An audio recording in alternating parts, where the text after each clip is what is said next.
One of the first things that I often ask people when they come and tell me that they think they want to start a business is this: do you have a life plan? In fact, do you know what you want and why you want it? And the reason why this is so important is because honestly, guys, the business is really secondary.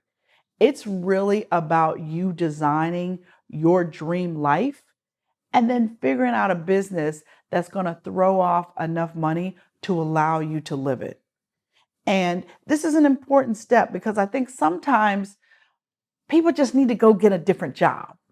I don't know that everybody needs to take on what this thing is we call business ownership, because it is serious business and you could risk entire financial ruin if you're not really clear about what you're doing. And so I often tell people, start with developing your life plan first. And in a life plan, you want to figure out some key things about yourself.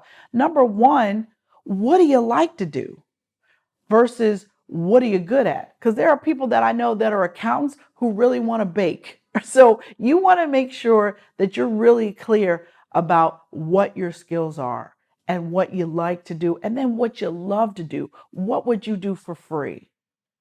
Then I want you to think about, how much money do you need to make to be happy?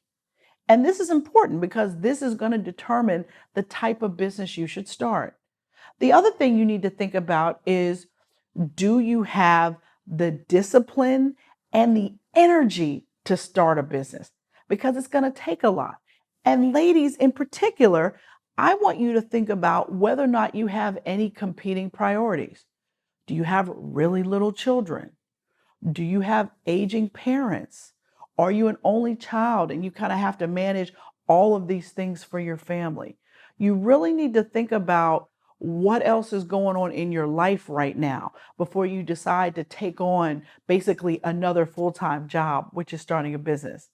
You also need to look at what kind of support you have, because as a woman in business, you might need daytime support and you also might need nighttime support if you have children and you got to go out to networking events, and maybe you have a spouse that travels or has a really busy job too. So you really want to make sure that you think through everything that's going on with you in your life so that you can, make sure that you're not completely disrupting your personal life as well as launching this new business.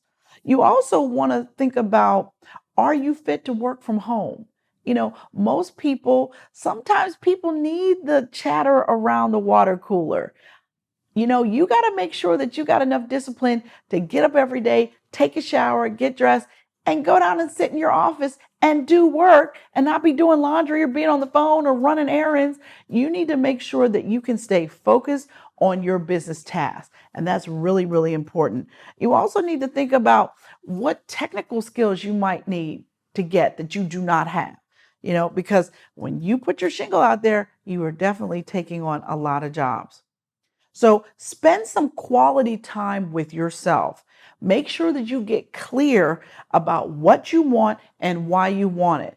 Developing your life plan first will be the best thing you ever could have done for your new business.